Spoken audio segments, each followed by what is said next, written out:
What is up, everybody? What is up? Happy Saturday night. We just put out an article right there on the site um, about what LSU are kind of facing right now. This is something in the background that could have some wide-ranging effects on LSU's football program and athletics department going forward. The $50 million Sharon Lewis lawsuit. You thought it was dead. It's like the Terminator. It's the lawsuit that can't be killed. Um, Judge Tim Kelly threw this thing out, I think, in 2022, and even sanctioned Lewis's lawyers for pursuing RICO charges, criminal conspiracy charges, against LSU's athletic department. The main question at the heart of this whole thing is: was Sharon Lewis a victim of LSU and their Title IX and their sexual allegations cover up conspiracy kind of stuff? Was she a victim of that? A victim of her own athletic department that's been covering up all the stuff that she may have been in part of? Did it actually cover up what happened to her with Frank Wilson? Or, like she's alleging, or was she, in fact, an accessory to those cover-ups under Les Miles and the silence under Coach O, and is just bitter and just wants to go scorched earth on LSU, took advantage of the Me Too movement's mob mentality and the woke era, believe all allegations against any man type of stuff. Was that an opportunity that she took advantage of, seeing the mainstream media going at LSU every day through USA Today? Did she see that as an opportunity to go, oh, let's make a lot of money here? Because I tell you what, Frank Wilson's name did not arrive on her original lawsuit. His name or the allegations were not mentioned until he was rehired by LSU nearly a year later.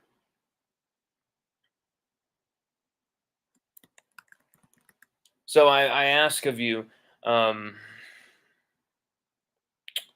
really get rid of your biases here when you're looking at it, because LSU admitted they had Title IX failings.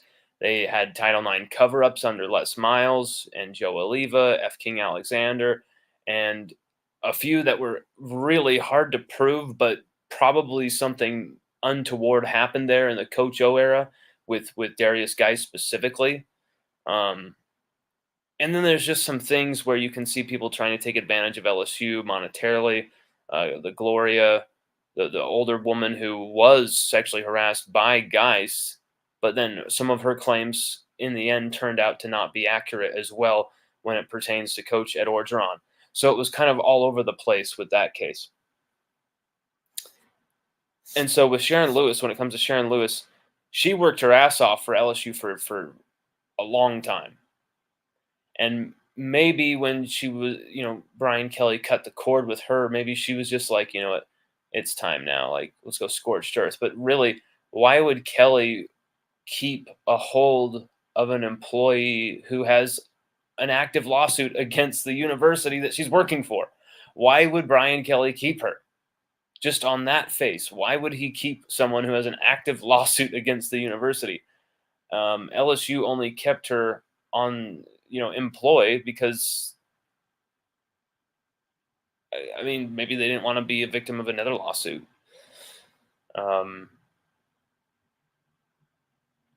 Very strange with Sharon Lewis. Very strange, but $50 million. $50 million. And then you've got Frank Wilson at the heart of this, where Frank, he says that it was a sexual relationship that was consensual between him and Sharon Lewis. And Sharon Lewis is saying he exposed his genitals to her on a recruiting trip and was very forceful and basically came on to her and tried to initiate sex, and she had to fight him off, basically. She's very vague about what actually the ending of that. outside of him exposing himself. So you've got Frank Wilson, who is the team's best recruiter, one of the team's best coaches, biggest assets of the program, right there in the crosshairs.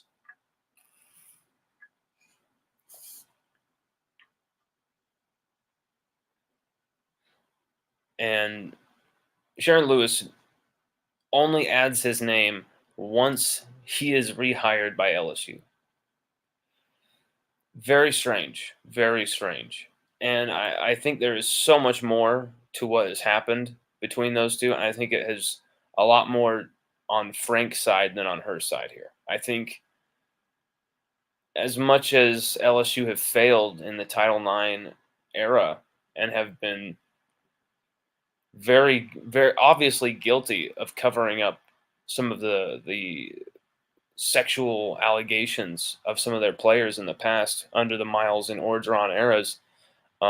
This just reeks of opportunism, and it's every LSU fan should be very worried right now, I think, about this because it is being heard by a different judge than before, Susie Morgan, who has a problem with LSU. She's from Winsboro. She does not like LSU. She is given more time for arguments and for opening statements to Lewis's side than LSU's. She has constantly admonished LSU's lawyers when they object. It's been, you can see the lines have been drawn here. LSU really have to prove, in my opinion, to win this case that Lewis is not a victim, that Lewis is actually a member of that cover up, a member, an accessory of what that culture, and is now pissed off that she was cut from the program by Kelly. And bitterness, scorched earth, and then it gets crazier when Frank Wilson is rehired by LSU. The anger was probably immense by Sharon Lewis. And it's very hard to discern how much there is a culture of silence at LSU or in athletics. You know, this type of stuff. You know, you've got Yale Lofton, who's been there for decades, on the stand, and she was just broken down by it all, saying we didn't realize how much of a mess it had become, and we were all in the middle of it. So, like, you know, the stuff that happened with Verge Osbury and Sharon Lewis, where Verge Osbury was crazily aggressive with her, and that was proven. And then the Miriam Seeger stuff, where she's the fixer, the cleaner. She only gets like a week suspension. There's stuff that has been proven against LSU. So let's not pretend here that like squeaky clean here. LSU have to go a long way to prove that Sharon Lewis is full of shit here. And I think that that's what the messed up opportunism from Sharon Lewis, because she knows she's basically targeting a period of time at LSU that, you know, Les Miles isn't there on the stand. Brian Kelly's the one who has to be there on the stand talking about it. Scott Woodward's got to be the one that's got to be on the stand talking about it.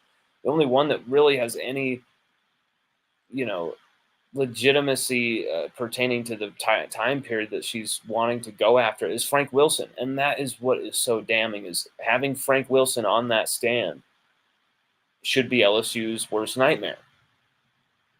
Because not only is now he's under oath talking about what happened between him and Frank and Sharon Lewis, which I believe the truth is probably on Frank's side there.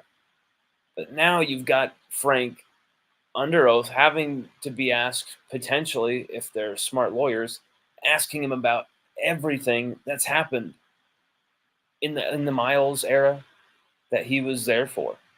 And, you know, with his position of power, his literal head coaching position, he likely has knowledge of events, of allegations that the public has never even known about.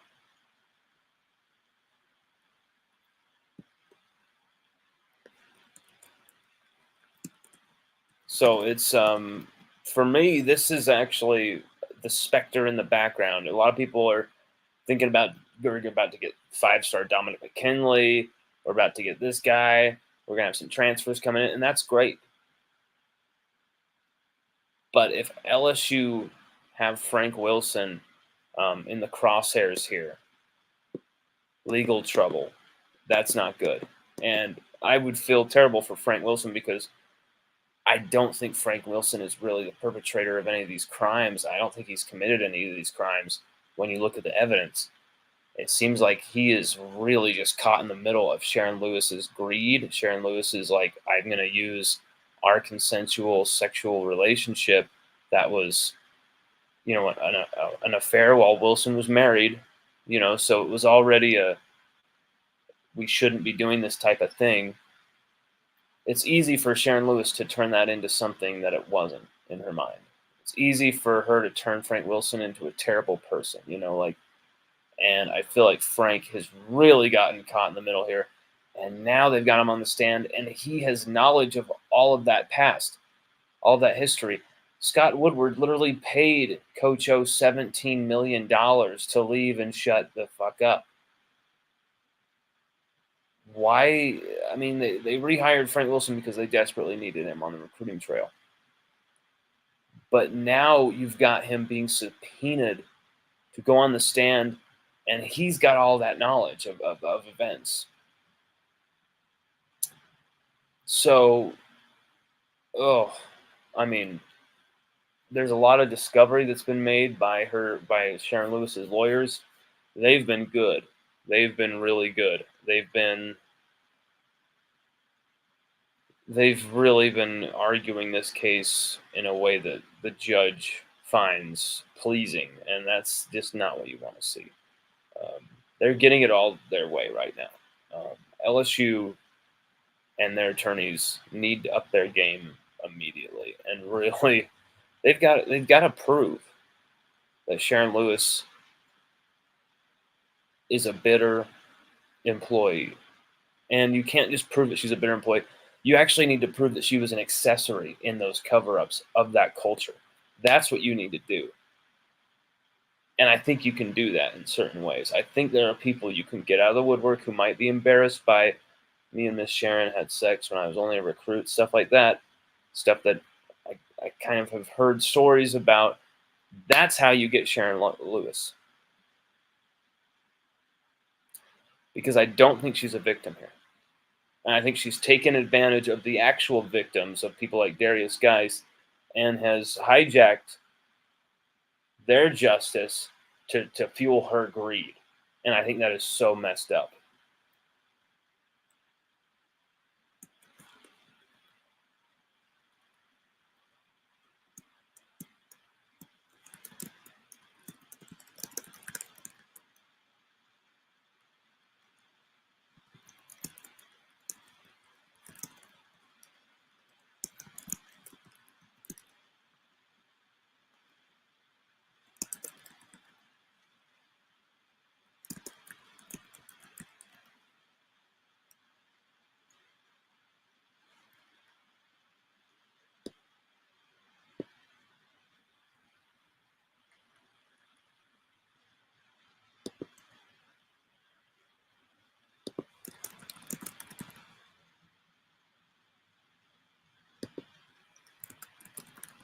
Let me get this out there. I'll put the live now link. This is something that a lot of LSU fans are not going to want to talk about, not want to hear anything about, going to want to just go over, just get out of the way, don't even think about it. They thought it was over and done, yada, yada, yada. And it's going to be something that there's a lot of LSU media people who are not going to go anywhere near this thing because it doesn't look cool. You look like you're, whatever. I think that's stupid. I see something that could impact LSU that is obviously impacting LSU. That's obviously a story when you have the head coach, the athletic director, the school president forced to testify. Scott Woodward just barely testified for almost 3 days. That's a huge story. That's something that if you overlook that, you're not really covering LSU like you should or accurately. And I think that's someone thought my what could get in the way of LSU's progress in year 3 of the Brian Kelly era. Something that's gone on for 3 years now. This guy's like a bad defense, and it's like, well, that too, but really, I was talking about this case. It could make, I mean, it could really ruin the public perception of one of LSU's prime, recruiters, Frank Wilson. That could be potentially extremely damaging to someone who's been really loved around across the board. Someone who I've met and think is one of the nicest dudes, and someone who I think there's no way he committed these crimes. And so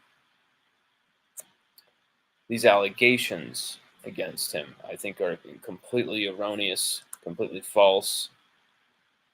I think Frank is innocent, but I think he's in a very tight spot here, rock in a hard place, where he's going to be on the stand. He's going to have to talk about an extramarital affair, but also he's going to have to talk about potentially what Les Miles perpetrated upon the program and what Les Miles did. And that's the thing. Les Miles needs to be on that stand. And the reason he isn't is because they cannot find this man to subpoena him. They cannot find Les Miles, either in Kansas, in Louisiana, or in Florida. So they have no clue what to do with Les Miles. They can't get him on the stand. So it's a little strange that they can't get him on, find Les Miles, but is he going to be able to ride these 2 weeks without getting on the stand, and they're going to make a judgment on this case? How could that be fair or a pursuit of justice at all? You cannot decide this case without the actual face of the toxic culture that Sharon Lewis is talking about. She's a legend.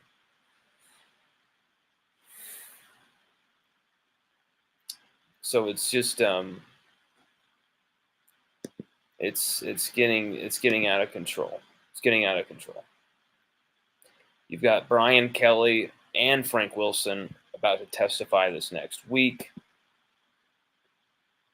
You're going to have Brian Kelly really, for the first time in his LSU career, raked against the coals on a witness stand. I mean, it's something he probably thought, I'm going to here to clean this stuff up. But I kind of felt in the back of my head, you're coming to take this. There might come a time where you're thrown in the middle of this at some point, some way. And here we are. And it's right in the middle because he hired someone who is right at the center of this, the allegations by Sharon Lewis.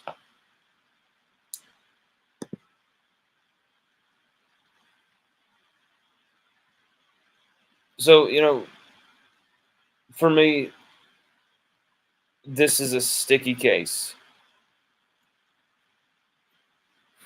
Sticky case.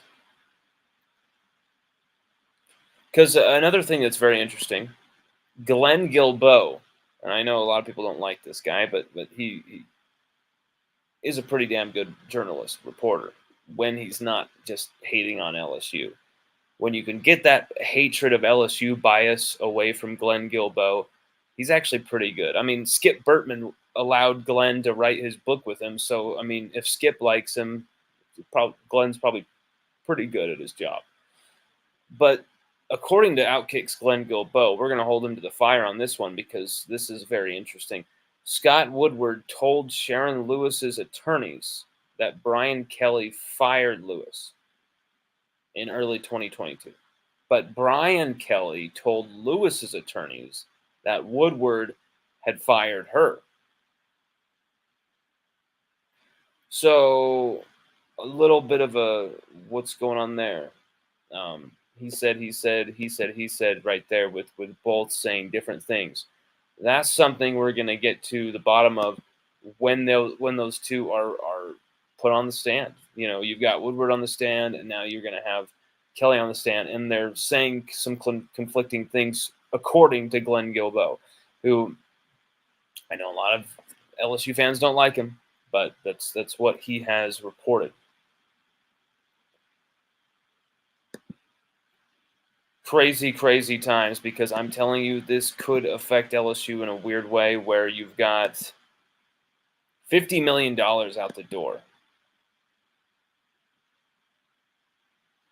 an attack on the best recruiter in college football, Frank Wilson, and Kelly being, put through the ringer here. Maybe this is why there haven't been widespread just coaching changes everywhere. The second this is because Kelly knew what was going to happen.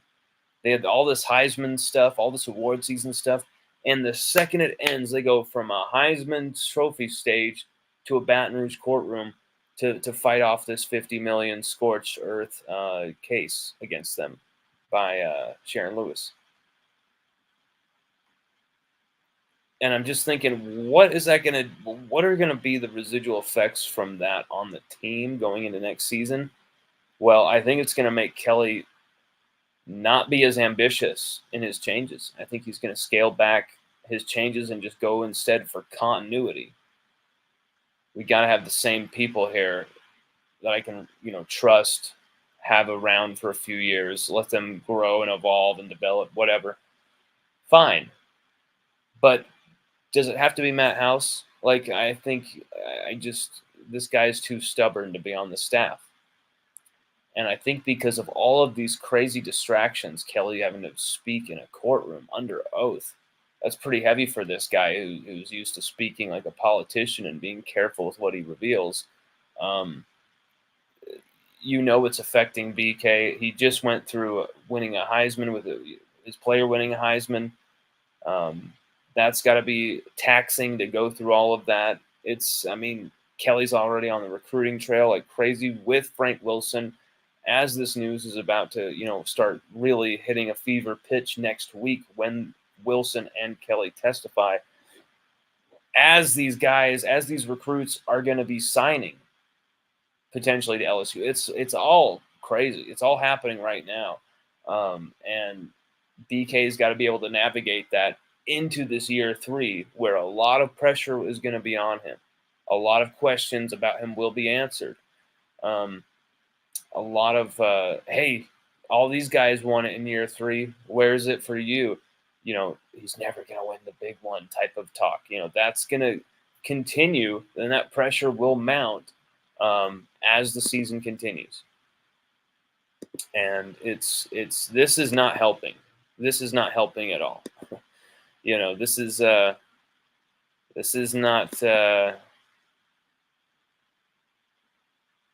not something that's going to help LSU at all. Kent Jones, what's up, my man? Kent, he says, I agree it's a big deal. Do you feel like Frank gets fired over this, guilty or not? That's the thing, man, is I think it's up to what they find out. If Frank lied to them about something, which I don't anticipate, if he said something to them like before he got hired by Kelly, like they said, are you sure that this isn't going to be an issue? And he said, oh, no. And later on in the courtroom, they find out that could happen. That could happen. LSU are going to protect LSU over Frank Wilson. Like, if he has to be the scapegoat, if he has to be the sacrificial lamb, which is really just sad and really disgusting to me, he will be. Because we are already financially strapped in a limited way than in comparison to Texas A&M, Texas, Georgia, Alabama. LSU have fallen behind in boosting and raising money. And they seem to not really know quite how to crack that nut. Losing $50 million when you have a $100 million coach, you potentially got new coaches coming in. You got to pay certain coaches to leave. You're paying certain coaches with it's financially, it's not where you want to be at. LSU have to win this case for a lot of reasons. Beyond the public image, beyond the public war that, a bloody public war for the soul of LSU football, LSU athletics, like for how does LSU look like they're okay with domestic violence, with sexual assault? Does LSU look like they tolerate those things on campus? We thought that had already been answered, closed, decided, and that those days were gone, and LSU were in this new era. Well, we just can't escape these this case. We can't escape this thing just continuing. It just seems like this case is never ending. Kent Jones, Lewis already caught lying, correct? Well, if she was already caught lying, this case would be done. I'm trying to think where she was caught lying, you're saying. I don't know about that. I've looked into pretty much everything with this case and don't remember seeing anything about her being caught lying.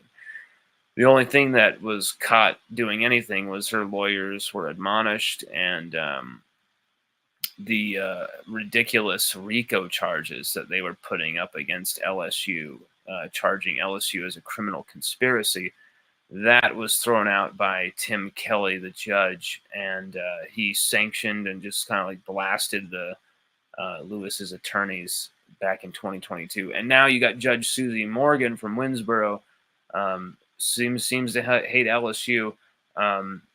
She's now in charge of the case. She's taken the case. But as far as her lying, Lewis lying, I think if Sharon Lewis lied, I would believe LSU would be going with that first in their opening arguments. I believe that LSU would be leading with that. And I don't remember anywhere that Lewis officially was caught lying. Just, I mean, we can say that everything she's alleging is a lie, but I'm just wondering where you're saying that she was caught lying. I could be wrong. I could be missing something. But anyway, everyone, if you definitely want to check out more about this, we've got even more information on this right here at this link, LSUODYSSEY.com, how LSU's renewed public image and program progress is at stake in the Sharon Lewis lawsuit. There's the link right there to it. Everybody, thank you for joining this Saturday Night Live, and we're going to be talking more about this, I'm sure. We're going to be covering a lot more football as well, because LSU have about 5-6 new people coming to this program in the next few days. So buckle up and get ready for those announcements. That's your bonus info if you watched this. If you were watching this and interested in this, you're still getting the football info. LSU have a bunch of dudes coming in soon, so that's going to be good for the program as well, though. Everybody, thank you very much, and check out that article right at that link there in the comments section, the very top of it. Thanks, everybody.